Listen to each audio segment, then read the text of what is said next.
ॐ श्रीगणेशाय नमः। अथ श्रीनारायण कवचम्। राजोवाच यया गुप्तः सहस्राक्षः सवाहान् रिपुसैनिकान् क्रीडन्निव विनिर्जित्य त्रिलोक्या बुभुजे श्रियम्।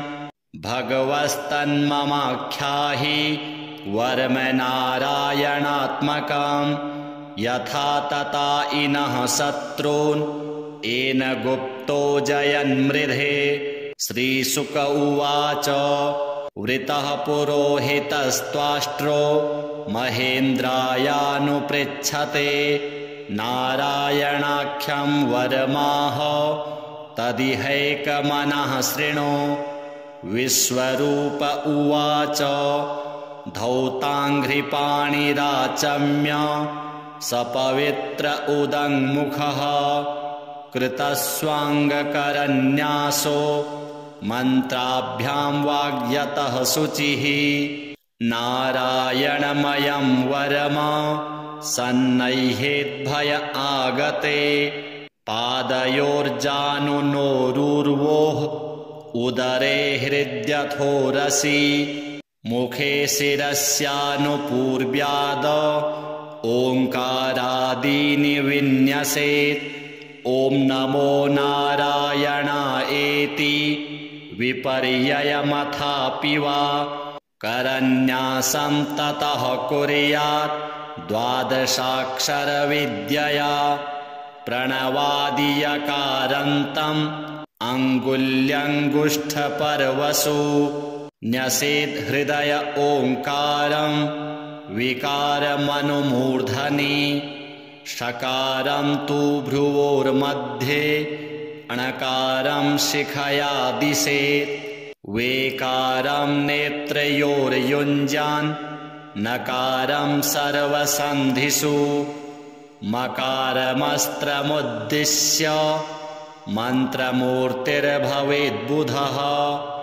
सविसर्गं फडन्तं तत् सर्वदिक्षु विनिर्दिशेत्। ॐ विष्णवे नमः। आत्मानं परमं ध्यायेत् ध्येयं षट्शक्तिभिर्युतं। विद्यातेजस्तपोमूर्तिम् इमं मन्त्रमुदाहरेत्। ॐ हरिर्विदध्यान् मम सर्वरक्षां न्यस्ताङ्घ्रिपद्मः पतगेन्द्रपृष्ठे। दरारिचरमासि गदेषु चाप अशान्दधानोष्टगुणोष्टबाहुः। जलेषु मां रक्षतु मत्स्यमूर्तिर्यादो गणेभ्यो वरुणस्य पाशात्। स्थलेषु मायावटुवामनोऽव्यात् त्रिविक्रमः खेवतु विश्वरूपः। दुर्गेष्वटव्याजिमुखादिषु प्रभुः पायान् नृसिंहो सुरयूथपारिः। विमुञ्चतो यस्य महाट्टहासं दिशो विनेदुर्न्यपतश्च गर्भाः। रक्षत्वशो माध्वनियज्ञकल्पः स्वदंष्टयोन्नीतधरो वराहः। रामोद्रिकूटेष्वथ विप्रवासे सलक्ष्मणोऽव्यात् भरताग्रजोऽस्मान्। मामुग्रधर्मादखिलात् प्रमादान् नारायणः पातु नरश्च हासात्। दत्तस्त्वयोगादथ योगनाथः पायाद्गुणेशः कपिलः कर्मबन्धनात्। सनत्कुमारोऽवतु कामदेवात् ध्यशीर्ष्य मां पथि देवहेलनात्।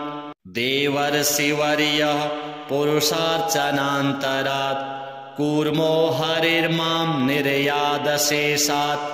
धन्वन्तरिर्भगवान् पात्वपथ्यात् वन्द्वाद्भयाद्ऋषभो निर्जितात्मा। यज्ञश्च लोकादवताञ्जनातात् बलो गणात् क्रोधवशादहीन्द्रः। द्वैपायनो भगवान् प्रबोधात् बुद्धस्तु पाखण्डगणप्रमादात् कल्किः कले कालमलात् प्रपातु धर्मावनायोरुकृतावतारः मां केशवो गदया प्रातरव्यात् गोविन्द आसङ्गवमात्तवेणुः नारायणप्राह्व उदात्तशक्तिर्मध्यन्दिने विष्णुररीन्द्रपाणिः देवापराह्निः मधुहोग्रधन्वा सायं त्रिधामावतु माधवो माम् दोषे हृषीकेश उतार्धरात्रे निशीथ एको वतु पद्मनाभ श्रीवत्सधामा पररात्र ईशः प्रत्यूष ईशोऽसिधरो जनार्दनः दामोदरो व्यादनुसन्ध्यं प्रभाते विश्वेश्वरो भगवान् कालमूर्तिः चक्रं युगान्तानलतिग्मनेमि भ्रमत्समन्ताद्भगवत्प्रयुक्तं दन्दग्धिदन्दग्ध्यरिसैन्यमासु कक्षं यथावात सखो हुताशः गदेशनिस्पर्शनविस्फुलिङ्गे निष्पिड्ढि जितप्रियासि कूष्माण्डवैनायकयक्षरक्षो भूतग्रहाश्चूर्णय चूर्णयारीन् त्वं यातु धानप्रमथप्रेतमात्री पिशाच विप्रग्रहघोरदृष्टीन् दरेन्द्रविद्रावय कृष्णपूरितो भीमस्वनोरेर्हृदयानि कम्पयन् त्वं तिग्मधारा शिवरारिसैन्यम् ईशप्रयुक्तो मम छिन्धि छिन्धि चक्षूंसि चर्मञ्छतचन्द्रछादय द्विषामघोनां हरपापचक्षुषाम् यन्नो भयं ग्रहेभ्यो भूत् केतुभ्यो नृभ्य एव च सरीसृपेभ्यो दंष्ट्रिभ्यो भूतेभ्यो होभ्य एव वा सर्वाण्येतानि भगनां रूपास्त्रकीर्तनात् प्रयान्तु संशयं सद्यो येन श्रेयः प्रतीपकाः गरुडो भगवान् स्तोत्रस्तोभश्छन्दोमयः प्रभुः रक्षत्वशेषकृच्छ्रेभ्यो विश्वक्सेनः स्वनामभिः सर्वापदिभ्यो हरेर्नाम रूपयानायुधानि नः बुद्धीन्द्रियमनः प्राणान् पान्तु पार्षदभूषणाः यथा हि भगवानेव वस्तुतः सदसच्चयत् सत्यनानेन नः सर्वे यान्तु नाशमुपाद्रवाः यथैकात्म्यानुभावानां विकल्परहितः स्वयं भूषणायुधलिङ्गाख्या धत्ते शक्तिः स्वमायया तेनेव सत्यमानेन सर्वज्ञो भगवान् हरिः पातु सर्वैः स्वरूपैर्नः सदा सर्वत्र सर्वगः विदिक्षु दिक्षूर्ध्वमधः समन्तात् अन्तर्बहिर्भगवान् नारसिंहः प्रहापयन् लोकभयं स्वनेन स्वतेजसाग्रस्तसमस्ततेजाः मघवन्निदमाख्यातं वर्मनारायणात्मकं विजेष्यस्यञ्जसा येन दंशितोऽसुरयूथपान् एतद्धारयमाणस्तु यं यं पश्यति चक्षुषा पदावासं स्पृशेत् सद्यः साध्वसात् स विमुच्यते न कुतश्चिद्भयं तस्य विद्यां धारयतो भवेत् राजदस्युग्रहादिभ्यो व्याघ्रादिभ्यश्च कर्हिचित् इमां विद्यां पुरा कश्चित् कौशिको धारयन् द्विजः योगधारणया स्वाङ्गं जहौ सौमरुधन्वनि तस्योपरि विमानेन गन्धर्वपतिरेकदा ययौ चित्ररथस्त्रिर्भिर्वृत्तो यत्र द्विजक्षयः गगनान्यपतत् सद्यः सविमानो ह्यवासिदाः सवाल्खिल्यवचनादस्थ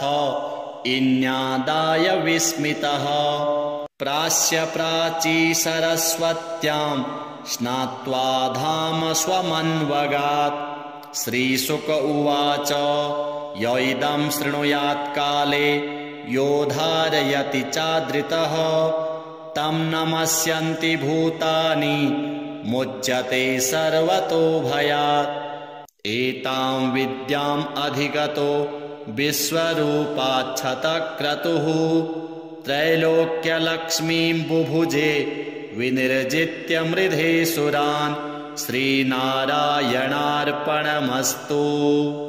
राजोवाच यया गुप्तः सहस्राक्षः सवाहान्ध्रिपुषैनिकान् क्रीडन्निव विनिर्जित्य त्रिलोक्या बुभुजे श्रियाम् भगवस्तन्ममाख्याहि वर्मनारायणात्मकाम् यथा तथा इनः शत्रून् येन गुप्तो जयन्मृधे। श्रीशुक उवाच वृतः पुरोहितस्त्वाष्ट्रो महेन्द्रायानुपृच्छते नारायणाख्यं वरमाह तदिहैकमनः शृणु। विश्वरूप उवाच धौताङ्घ्रिपाणिराचम्य सपवित्र उदङ्मुखः कृतस्वाङ्गकरन्यासो मन्त्राभ्यां वाग्यतः शुचिः नारायणमयं वरमा सन्नह्येद्भय आगते पादयोर्जानुनोरुर्वोः उदरे हृद्यथोरसि मुखे शिरस्यानुपूर्व्याद ओङ्कारादीनि विन्यसेत् ॐ नमो नारायणायेति विपर्ययमथापि वा करन्यासं ततः कुर्यात् द्वादशाक्षरविद्यया प्रणवादियकारान्तम् अङ्गुल्यङ्गुष्ठपर्वसु न्यसेत् हृदय ओङ्कारं विकारमनुमूर्धनि षकारं तु भ्रुवोर्मध्ये णकारं शिखया दिशेत् वेकारं नेत्रयोर्युञ्जान् नकारं सर्वसन्धिषु मकारमस्त्रमुद्दिश्य मन्त्रमूर्तिर्भवेद्बुधः सविसर्गं फडन्तं तत् सर्वदिक्षु विनिर्दिशेत्। ॐ विष्णवे नमः आत्मानं परमं ध्यायेत् ध्येयं षट्शक्तिभिर्युतां विद्यातेजस्तपोमूर्तिम् इमं मन्त्रमुदाहरेत्।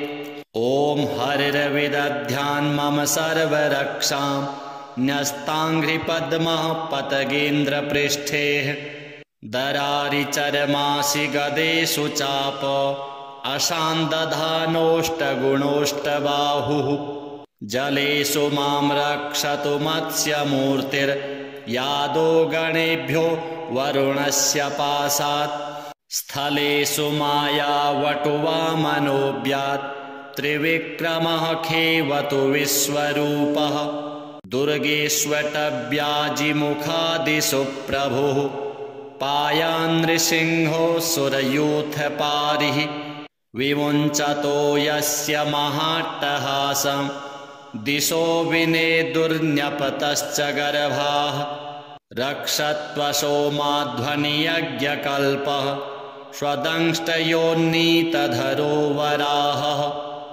रामोद्रिकूटेष्वथ विप्रवासे सलक्ष्मणोऽव्यात् भरताग्रजोऽस्मान् मामुग्रधर्मादखिलात् प्रमादान् नारायणः पातु नरश्च हासात् दत्तस्त्वयोगादथ योगनाथः पायाद्गुणेशः कपिलः कर्मबन्धनात् सनत्कुमारो वतु कामदेवात् ध्यशीर्ष्य मां पथि देवहेलनात् देवर्षिवर्यः पुरुषार्चनान्तरात् कूर्मो हरिर्मां निर्यादशेषात् धन्वन्तरिर्भगवान् पात्वपथ्यात् वन्द्वाद्भयाद्ऋषभो निर्जितात्मा यज्ञश्च लोकादवताञ्जनातात् बलो गणात् क्रोधवशादहीन्द्रः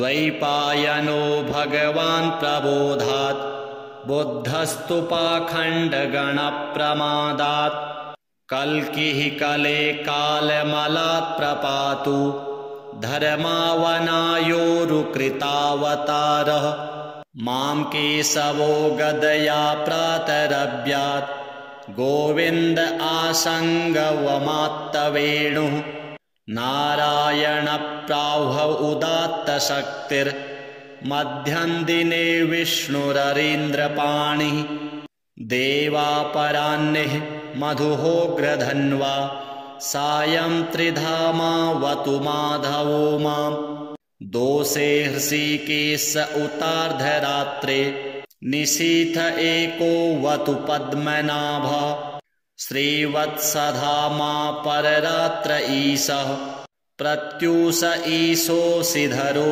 जनार्दनः दामोदरो व्यादनुसन्ध्यं प्रभाते विश्वेश्वरो भगवान् कालमूर्तिः चक्रं युगान्तानलतिग्मनेमि भ्रमत्समन्ताद्भगवत्प्रयुक्तं दन्दग्धिदन्दग्ध्यरिसैन्यमासु कक्षं यथावात सखो हुताशः गदेशनिस्पर्शनविस्फुलिङ्गे निष्पिड्ढ्य जितप्रियासि कूष्माण्डवैनायकयक्षरक्षो भूतग्रहाश्चूर्णय चूर्णयारीन् त्वं यातु धानप्रमथः प्रेतमात्री पिशाच विप्रग्रहघोरदृष्टीन् दरेन्द्रविद्रावय कृष्णपूरितो भीमस्वनोरेर्हृदयानि कम्पयन् त्वं तिग्मधारा शिवरारिसैन्यम् ईशप्रयुक्तो मम छिन्धि छिन्धि चक्षूंसि चर्मञ्छतचन्द्रछादय द्विषामघोनां हरपापचक्षुषां यन्नो भयं ग्रहेभ्यो भूत् केतुभ्यो नृभ्य एव च सरीसृपेभ्यो दंष्ट्रिभ्यो भूतेभ्यो होभ्य एव वा सर्वाण्येतानि भगनां रूपास्त्रकीर्तनात् प्रयान्तु संशयं सद्यो येन श्रेयः प्रतीपकाः गरुडो भगवान् स्तोत्रस्तोभश्छन्दोमयः प्रभुः रक्षत्वशेषकृच्छ्रेभ्यो विश्वक्सेनः स्वनामभिः सर्वापदिभ्यो हरेर्नाम रूपयानायुधानि नः बुद्धीन्द्रियमनः प्राणान् पान्तु पार्षदभूषणाः यथा हि भगवानेव वस्तुतः सदसच्चयत् सत्यनानेन नः सर्वे यान्तु नाशमुपाद्रवाः यथैकात्म्यानुभावानां विकल्परहितः स्वयं भूषणायुधलिङ्गाख्या धत्ते शक्तिः स्वमायया तेनेव सत्यमानेन सर्वज्ञो भगवान् हरिः पातु सर्वैः स्वरूपैर्नः सदा सर्वत्र सर्वगः विदिक्षु दिक्षूर्ध्वमधः समन्तात् अन्तर्बहिर्भगवान् नारसिंहः प्रहापयन् लोकभयं स्वनेन स्वतेजसाग्रस्तसमस्ततेजाः मघवन्निदमाख्यातं वर्मनारायणात्मकं विजेष्यस्यञ्जसा येन दंशितोऽसुरयूथपान् एतद्धारयमाणस्तु यं यं पश्यति चक्षुषा पदावासं स्पृशेत् सद्यः साध्वसात् स विमुच्यते न कुतश्चिद्भयं तस्य विद्यां धारयतो भवेत् राजदस्युग्रहादिभ्यो व्याघ्रादिभ्यश्च कर्हिचित् इमां विद्यां पुरा कश्चित् कौशिको धारयन् द्विजः योगधारणया स्वाङ्गं जहौ सौमरुधन्वनि तस्योपरि विमानेन गन्धर्वपतिरेकदा ययौ चित्ररथस्त्रिर्भिः वृत्तो यत्र द्विजक्षयः गगनान्यपतत् सद्यः स विमानो ह्यवासिदाः सवाल्खिल्यवचनादस्थ इन्यादाय विस्मितः प्रास्य प्राची सरस्वत्यां स्नात्वा धाम स्वमन्वगात् श्रीशुक उवाच य इदं शृणुयात् काले यो धारयति चादृतः तं नमस्यन्ति भूतानि मुच्यते सर्वतो भयात् एतां विद्याम् अधिगतो विश्वरूपाच्छतक्रतुः त्रैलोक्यलक्ष्मीं बुभुजे विनिर्जित्य मृधे सुरान् श्रीनारायणार्पणमस्तु राजोवाच यया गुप्तः सहस्राक्षः सवाहान्ध्रिपुषैनिकान् क्रीडन्निव विनिर्जित्य त्रिलोक्या बुभुजे श्रियां भगवस्तन्ममाख्याहि वर्मनारायणात्मकां यथा तथा इनः शत्रून् येन गुप्तो जयन्मृधे श्रीशुक उवाच वृतः पुरोहितस्त्वाष्ट्रो महेन्द्रायानुपृच्छते नारायणाख्यं वरमाह तदिहैकमनः शृणु विश्वरूप उवाच धौताङ्घ्रिपाणिराचम्य सपवित्र उदङ्मुखः कृतस्वाङ्गकरन्यासो मन्त्राभ्यां वाग्यतः शुचिः नारायणमयं वरमा सन्नह्येद्भय आगते पादयोर्जानुनोरुर्वोः उदरे हृद्यथोरसि मुखे शिरस्यानुपूर्व्याद ओङ्कारादीनि विन्यसेत् ॐ नमो नारायणायेति विपर्ययमथापि वा करन्यासं ततः कुर्यात् द्वादशाक्षरविद्यया प्रणवादियकारान्तम् अङ्गुल्यङ्गुष्ठपर्वसु न्यसेत् हृदय ओङ्कारं विकारमनुमूर्धनि षकारं तु भ्रुवोर्मध्ये णकारं शिखया दिशेत् वेकारं नेत्रयोर्युञ्जान् नकारं सर्वसन्धिषु मकारमस्त्रमुद्दिश्य मन्त्रमूर्तिर्भवेद्बुधः सविसर्गं फडन्तं तत् सर्वदिक्षु विनिर्दिशेत् ॐ विष्णवे नमः आत्मानं परमं ध्यायेत् ध्येयं षट्शक्तिभिर्युतां विद्यातेजस्तपोमूर्तिम् इमं मन्त्रमुदाहरेत् ॐ हरिर्विदध्यान् मम सर्वरक्षां न्यस्ताङ्घ्रिपद्मः पतगेन्द्रपृष्ठे दरारिचर्मासि गदेषु चाप अशान्दधानोष्टगुणोष्टबाहुः जलेषु मां रक्षतु मत्स्यमूर्तिर्यादो गणेभ्यो वरुणस्य पाशात् स्थलेषु मायावटुवामनोऽव्यात् त्रिविक्रमः खेवतु विश्वरूपः दुर्गेष्वटव्याजिमुखादिषु प्रभुः पायान्नृसिंहो सुरयूथपारिः विमुञ्चतो यस्य महाट्टहासं दिशो विनेदुर्न्यपतश्च गर्भाः रक्षत्वसोमाध्वनियज्ञकल्पः स्वदंष्टयोन्नीतधरो वराहः रामोद्रिकूटेष्वथ विप्रवासे सलक्ष्मणोऽव्याद्भरताग्रजोऽस्मान् मामुग्रधर्मादखिलात् प्रमादान् नारायणः पातु नरश्च हासात् दत्तस्त्वयोगादथ योगनाथः पायाद्गुणेशः कपिलः कर्मबन्धनात् सनत्कुमारोऽवतु कामदेवात् ध्यशीर्ष्य मां पथि देवहेलनात् देवर्षिवर्यः पुरुषार्चनान्तरात् कूर्मो हरिर्मां निर्यादशेषात् धन्वन्तरिर्भगवान् पात्वपथ्यात्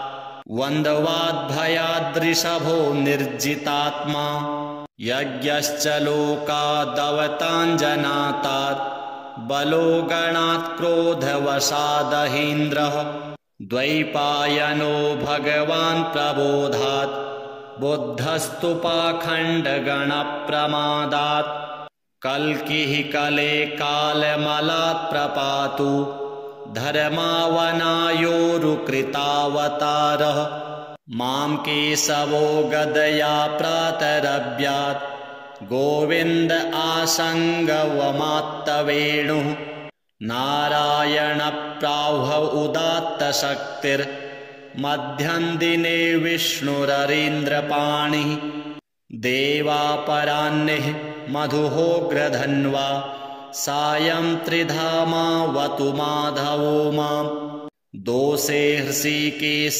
उतार्धरात्रे निशीथ एको वतु पद्मनाभः श्रीवत्सधामा पररात्र ईशः प्रत्यूष ईशोऽसिधरो जनार्दनः दामोदरो व्यादनुसन्ध्यं प्रभाते विश्वेश्वरो भगवान् कालमूर्तिः चक्रं युगान्तानलतिग्मनेमि भ्रमत्समन्ताद्भगवत्प्रयुक्तं दन्दग्धिदन्दग्ध्यरिसैन्यमासु कक्षं यथावात सखो हुताशः गदेशनिस्पर्शनविस्फुलिङ्गे निष्पिड्ढ्य जितप्रियासि कूष्माण्डवैनायकयक्षरक्षो भूतग्रहाश्चूर्णय चूर्णयारीन् त्वं यातु धानप्रमथप्रेतमात्री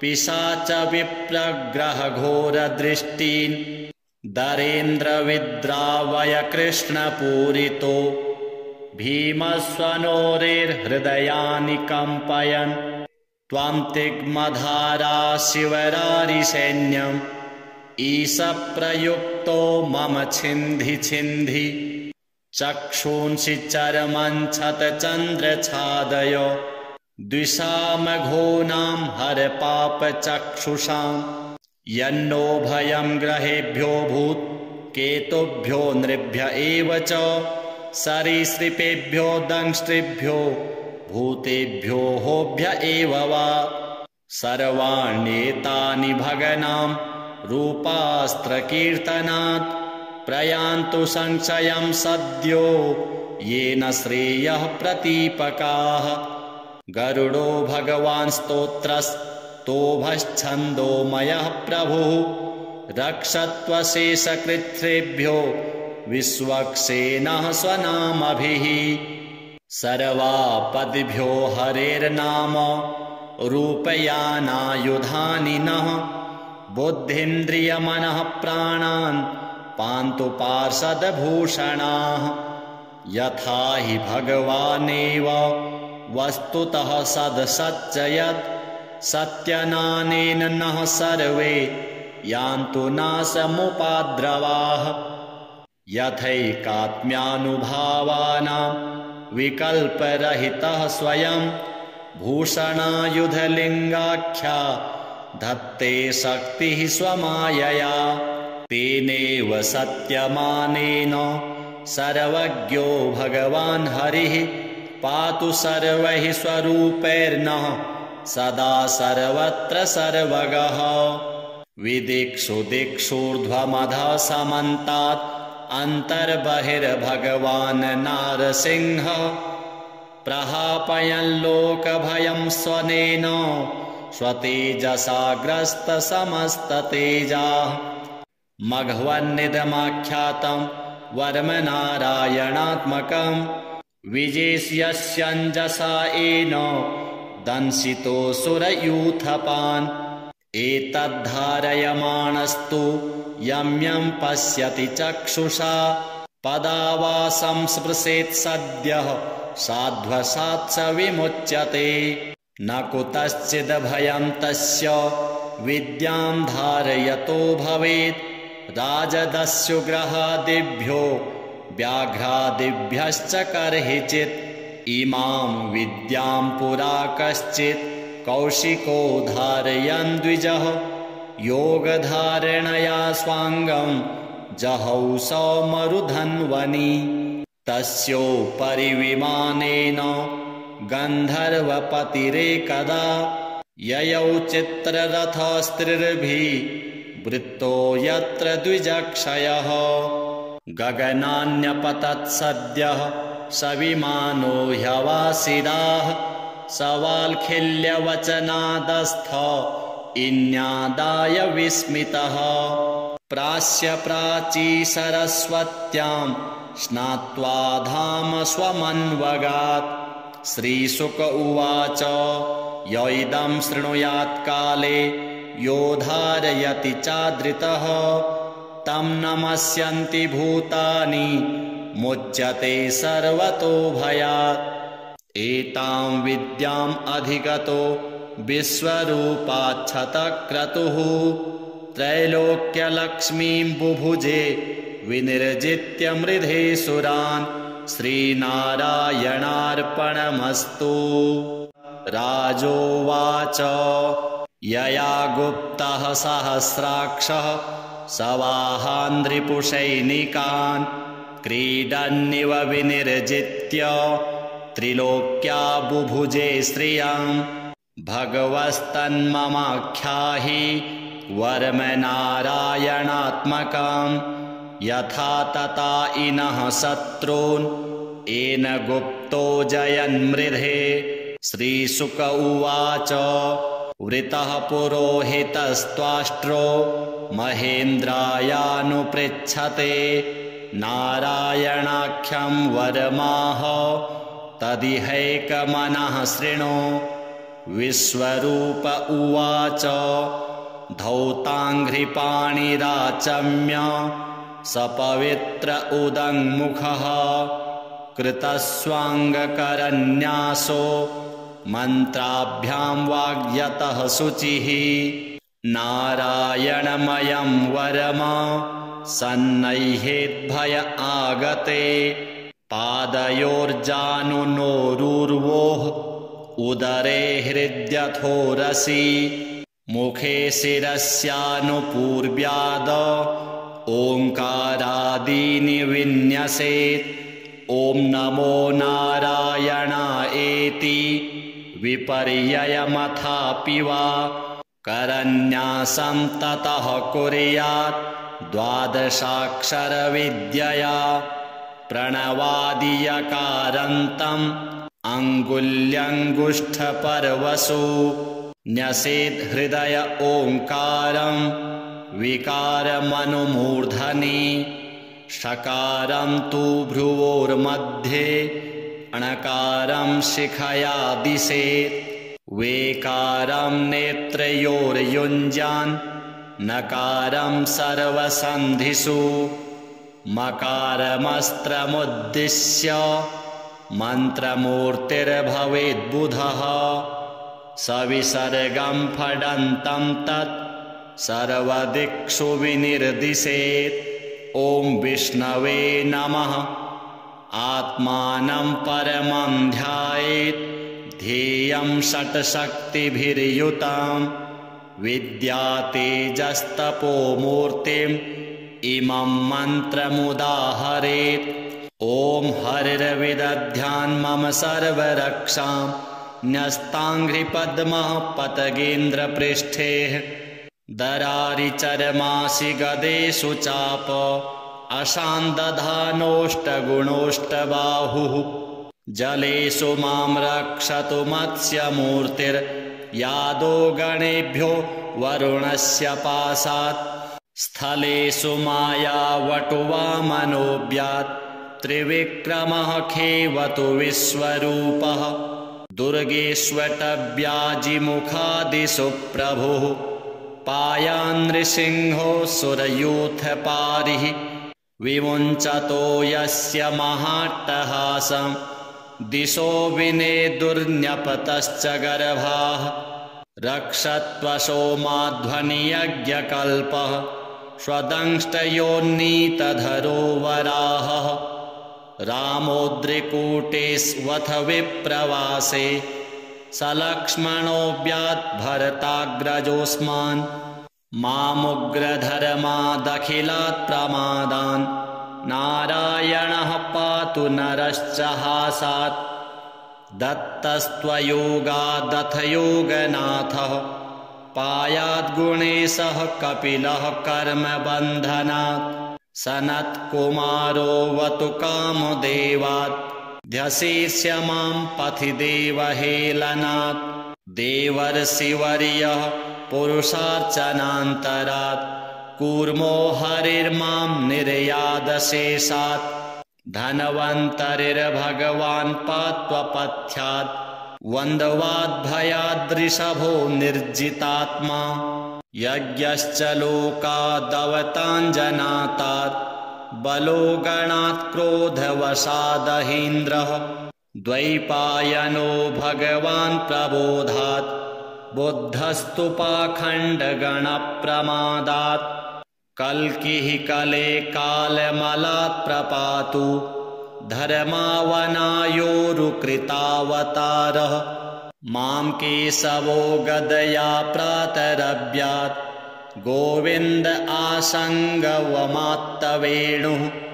नारायणप्राह्व उदात्तशक्तिर्मध्यं दिने विष्णुररीन्द्रपाणिः देवापराह्निः मधुहोग्रधन्वा सायं त्रिधामावतु माधवो मां दोषे हृषीकेश उतार्धरात्रे निशीथ एकोऽवतु पद्मनाभः श्रीवत्सधामा पररात्र ईशः प्रत्यूष ईशोऽसिधरो जनार्दनः दामोदरो व्यादनुसन्ध्यं प्रभाते विश्वेश्वरो भगवान् कालमूर्तिः चक्रं युगान्तानलतिग्मनेमि भ्रमत्समन्ताद् भगवत्प्रयुक्तं दन्दग्धिदन्दग्ध्यरिसैन्यमासु कक्षं यथावात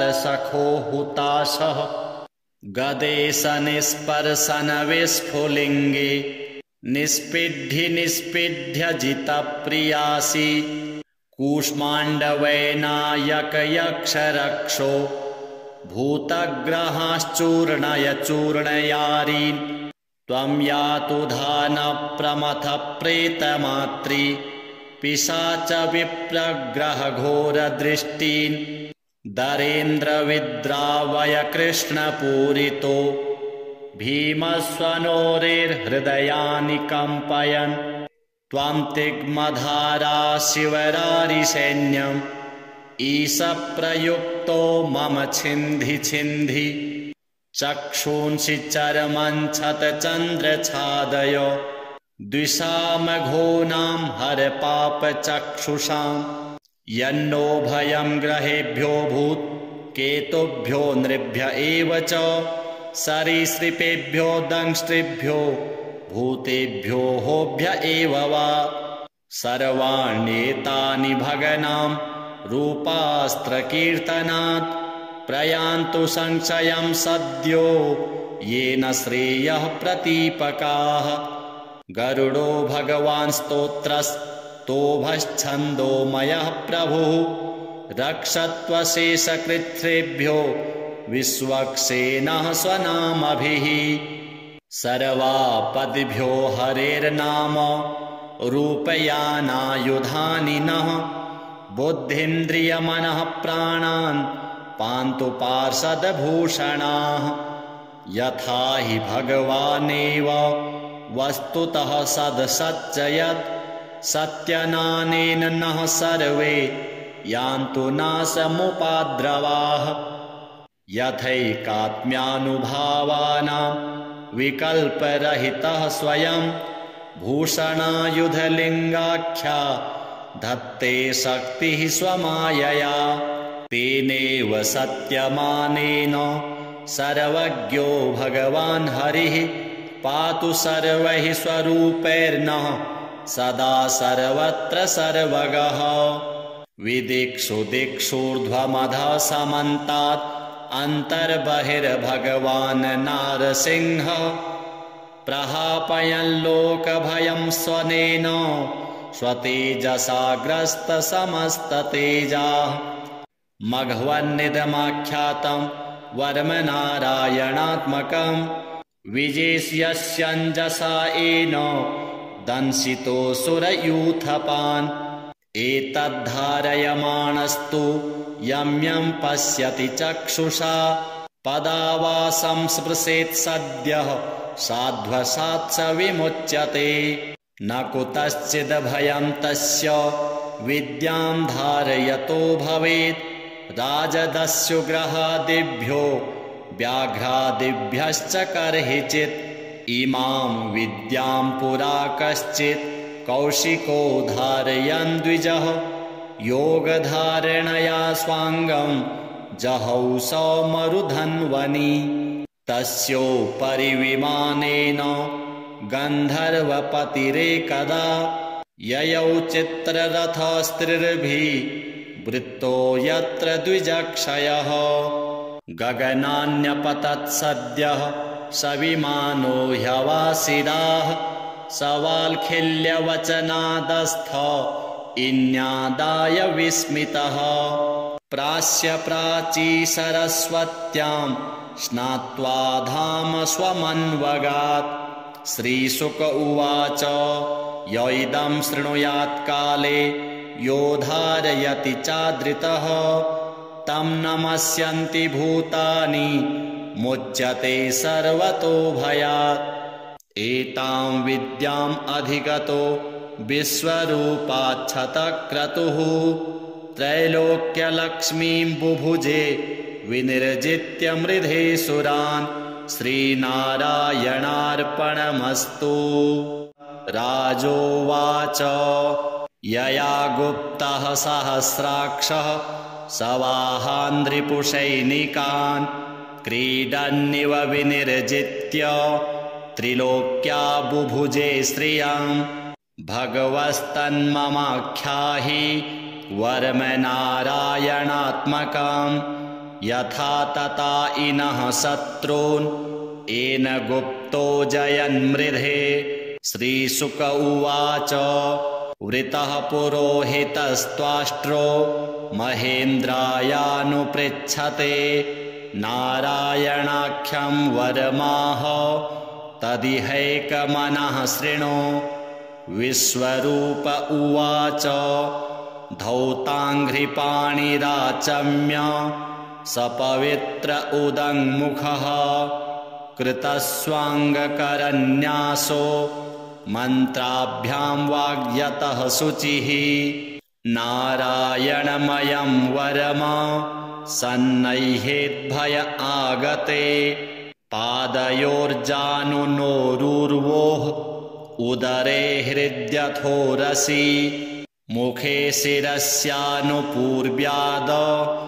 ओङ्कारादीनि विन्यसेत् ॐ नमो नारायणायेति विपर्ययमथापि वा करन्यासं ततः कुर्यात् द्वादशाक्षरविद्यया प्रणवादियकारन्तम् अङ्गुल्यङ्गुष्ठपर्वसु न्यसेत् हृदय ओङ्कारं विकारमनुमूर्धनि षकारं तु भ्रुवोर्मध्ये णकारं शिखया दिशेत् वेकारं नेत्रयोर्युञ्जान् नकारं सर्वसन्धिषु मकारमस्त्रमुद्दिश्य मन्त्रमूर्तिर्भवेद्बुधः सविसर्गं फडन्तं तत् सर्वदिक्षु विनिर्दिशेत् ॐ विष्णवे नमः। आत्मानं परमं ध्यायेत् ध्येयं षट्शक्तिभिर्युतां विद्यातेजस्तपोमूर्तिम् इमं मन्त्रमुदाहरेत्।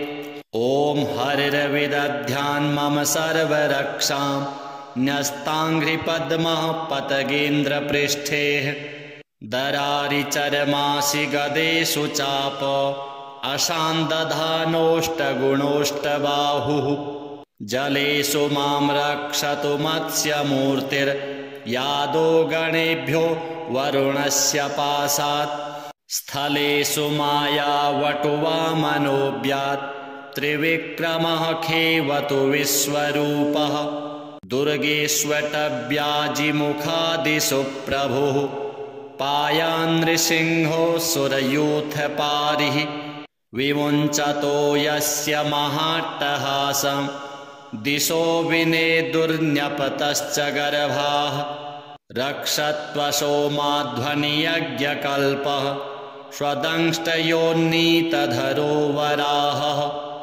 रामोद्रिकूटेष्वथ विप्रवासे सलक्ष्मणोऽव्यात् भरताग्रजोऽस्मान् मामुग्रधर्मादखिलात् प्रमादान् नारायणः पातु नरश्च हासात् दत्तस्त्वयोगादथ योगनाथः पायाद्गुणेशः कपिलः कर्मबन्धनात् सनत्कुमारोऽवतु कामदेवात् ध्यशीर्ष्य मां पथि देवहेलनात् देवर्षिवर्यः पुरुषार्चनान्तरात् कूर्मो हरिर्मां निर्यादशेषात् धन्वन्तरिर्भगवान् पात्वपथ्यात् वन्द्वाद्भयाद्रिषभो निर्जितात्मा यज्ञश्च लोकादवताञ्जनातात् बलो गणात् क्रोधवशादहीन्द्रः द्वैपायनो भगवान् प्रबोधात् बुद्धस्तु पाखण्डगणप्रमादात् कल्किः कले कालमलात् प्रपातु धर्मावनायोरुकृतावतारः मां केशवो गदया प्रातरव्यात् गोविन्द आसङ्गवमात्तवेणुः नारायणप्राह्व उदात्तशक्तिर्मध्यं दिने विष्णुररीन्द्रपाणिः देवापराह्निः मधुहोग्रधन्वा सायं त्रिधामावतु माधवो मां दोषे हृषीकेश उतार्धरात्रे निशीथ एको वतु पद्मनाभः श्रीवत्सधामा पररात्र ईशः प्रत्यूष ईशोऽसिधरो जनार्दनः दामोदरो व्यादनुसन्ध्यं प्रभाते विश्वेश्वरो भगवान् कालमूर्तिः चक्रं युगान्तानलतिग्मनेमि भ्रमत्समन्ताद्भगवत्प्रयुक्तं दन्दग्धिदन्दग्ध्यरिसैन्यमासु कक्षं यथावात सखो हुताशः गदेश निस्पर्शन विस्फुलिङ्गे निष्पिड्ढ्य जितप्रियासि कूष्माण्डवैनायक यक्षरक्षो भूतग्रहाश्चूर्णय चूर्णयारीन् त्वं यातु धान प्रमथ प्रेतमात्री पिशाच विप्रग्रहघोरदृष्टीन् दरेन्द्रविद्रावय कृष्णपूरितो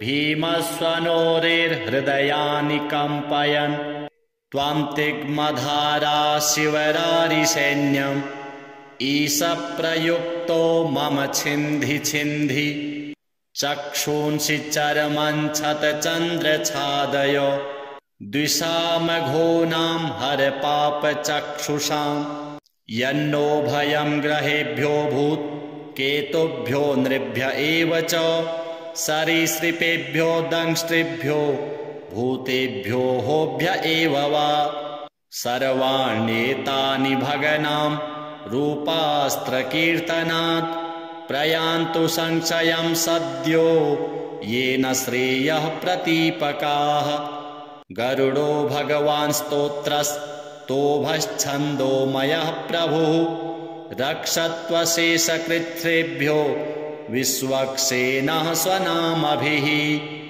सर्वापदिभ्यो हरेर्नाम रूपयानायुधानि नः बुद्धीन्द्रियमनः प्राणान् पान्तु पार्षदभूषणाः यथा हि भगवानेव वस्तुतः सदसच्चयत् सत्यनानेन नः सर्वे यान्तु नाशमुपाद्रवाः यथैकात्म्यानुभावानां विकल्परहितः स्वयं भूषणायुधलिङ्गाख्या धत्ते शक्तिः स्वमायया तेनेव सत्यमानेन सर्वज्ञो भगवान् हरिः पातु सर्वैः स्वरूपैर्नः सदा सर्वत्र सर्वगः विदिक्षु दिक्षूर्ध्वमधः समन्तात् अन्तर्बहिर्भगवान् नारसिंह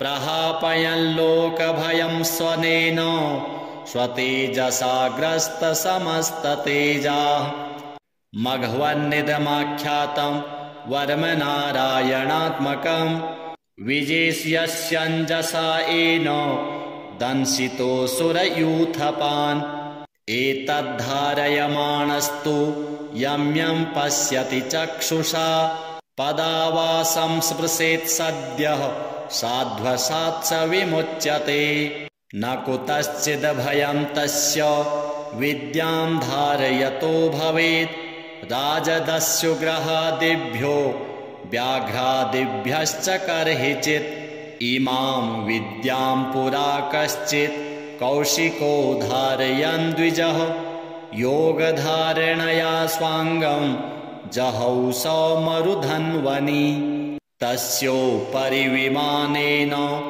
गन्धर्वपतिरेकदा ययौ चित्ररथस्त्रिर्भिः वृत्तो यत्र द्विजक्षयः गगनान्यपतत् सद्यः सविमानो ह्यवासिदाः सवाल्खिल्यवचनादस्थ इन्यादाय विस्मितः प्रास्य प्राची सरस्वत्यां स्नात्वा धाम स्वमन्वगात् श्रीशुक उवाच य इदं शृणुयात् काले यो धारयति चादृतः तं नमस्यन्ति भूतानि मुच्यते सर्वतो भयात् एतां विद्याम् अधिगतो विश्वरूपाच्छतक्रतुः त्रैलोक्यलक्ष्मीं बुभुजे विनिर्जित्य मृधे सुरान् श्रीनारायणार्पणमस्तु।